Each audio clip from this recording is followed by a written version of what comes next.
Bonjour, ohaya gozaimashita, genki desu ka, welcome, bienvenue, selamat datang. Thank you for coming into my channel. If you like what you see, please subscribe. This channel is all about food, travel and bits. What a beautiful world we live in. Welcome to the channel. So today we're going to be making steamed vegetable, it's called Muthia, but it's slightly different because I'm making my own recipe variation on this. So we'll be using cabbage, peas, carrot or two maybe, an onion, ginger, a few chilies. Now, in terms of flour and stuff, because we're going to be steaming this, so I have one measure, so I'm using this as a measure. You can use anything, a cup, whatever. The measurements are approximate. We're not accurate in these things. We don't need to be.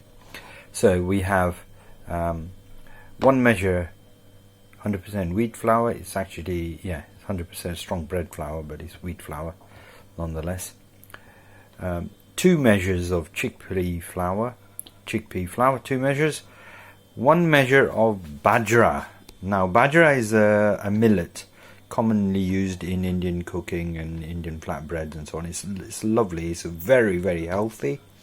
So those are the flours. We'll be adding some bicarb, some bicarbonate of soda, some spices, jazzing it all up a bit nicely.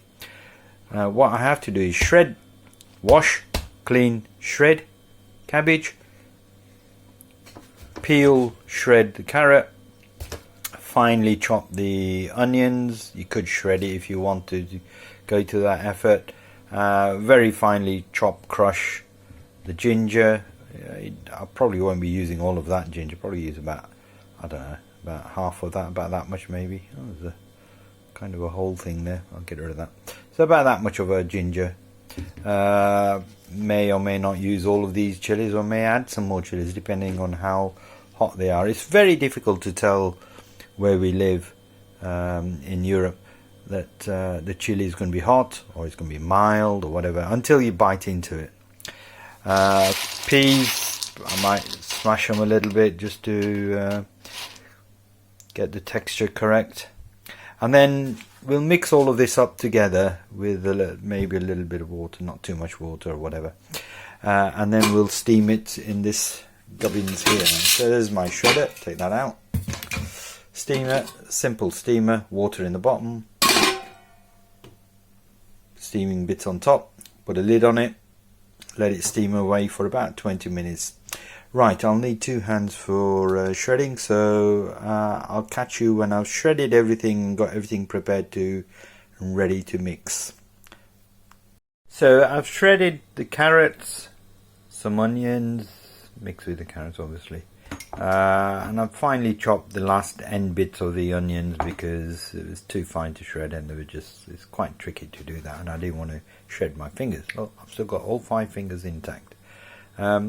Finely chopped some chilies. Now, ginger. How do you peel this ginger?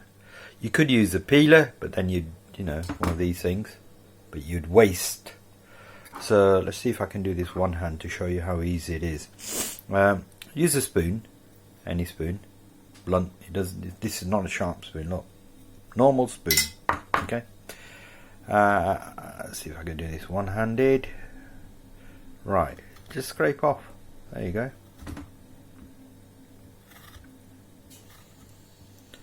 Dead easy and really quick, and you know the skin just flakes off.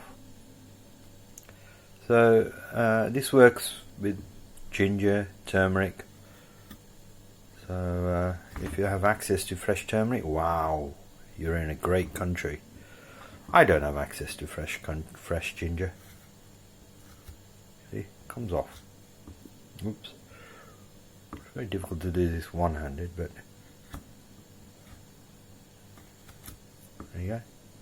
Comes off. Just got to make a start. There we go. It's coming off. Anyway, I'll work from that side onwards. But with two hands it's so much easier. Okay, catch you later. And then I've got to shred the cabbage. There we go. Cleaned it. Just got to shred it. To shredding the cabbage using the normal grater thing, or grated cabbage. But the end bits, or not the end bits, actually the outer bits where the leaves are a bit looser and so on, it's very difficult to shred without injuring yourself. So I use this little gadgety thing that we've got where you pull that string, and as you pull the string it moves these blades, and as you can see it's shredded it quite nicely actually. It's a good gadget. They're not very expensive at all. These ones are, I think, over here probably about £10, £15 maybe in the UK, or 15, 20 euros around in Europe. In India these are about 200, 300 rupees, and in China, where they come from, even cheaper on places like Temu. You can get these on Blinkit, I think, for about 200, 300 rupees. Very good, very useful. Highly recommended. Again, no sponsorship here. So the vegetables are just roughly mixed in there. I'm just going to add the spices, then I'll add the various flowers. So I've added black pepper. Oh, actually white pepper. Say pepper. Doesn't make any difference. This is coriander and cumin powder, excuse me. Couple of spoons of that. No real measurements. Oh, 3 spoons. Okay, let's go for it. Then we'll add some cumin powder by itself. I need to top that up, so that's about a spoon and a bit. Put that in there. Make it up as you go along. Best way. Turmeric. A couple of spoons of that. This works out to be about just under a tablespoon, probably. Just under. Some red chili powder. Bit of that in there. Maybe a bit more, because I find whenever you add a bit of besan or chana lot, chickpea flour, it makes things a bit milder than normal. Right, now garam masala, a couple of spoons of that, and that's about it, I think, for that. Oh, a bit of salt required. I'll add that at the end. Okay, right, let me just mix all that, add the flowers in, chuck that in, millet flour, chickpea flour. As you can see, I'm using a lot of ceremony and taking it easy as I'm chucking this in like that. That's the wheat flour. Put that in the sink for washing. Right, let's just mix it all up. I'll use my hand to mix it up, so it's a hand mixer. So I've added some Himalayan salt, just a spoonful or so, teaspoonful, spoonful, and a little bit of normal table salt. Mix the two salts, and the final thing to add is this is a teaspoon, obviously, so about a teaspoon of bicarbonate of soda, or baking soda, or not baking soda, bicarb of soda. Okay, this stuff. Okay, mixing everything up by hand. My trusted hand mixer. Very reliable. It's worked for 60 odd years. So, this is the mixture, hand mixed. Washed my hands as well. I also added half a lemon juice, just to give it a little bit more of a zingy taste. Not too zingy, but just to freshen up the flavours a bit. I tasted it. Much better. Wow. Bit of a kick. Anyway, what I'm going to do now is shape them into something like that. This, by the way, is a vegan recipe, so all vegans, and I'm vegetarian, so vegetarians can enjoy this. Okay, so you grab a bit. I'm doing this one-handed, which is fine. Just squash it in your hands like this, move it around, and that's why it's called a Muthia.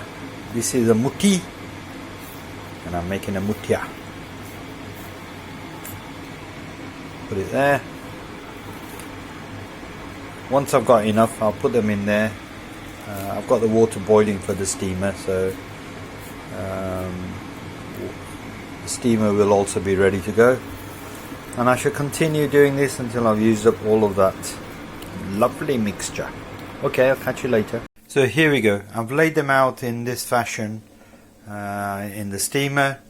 I've done it. I've laid them out vertically so that I can get more in there. Basically, otherwise I'm putting one on top of the other, which I don't like doing.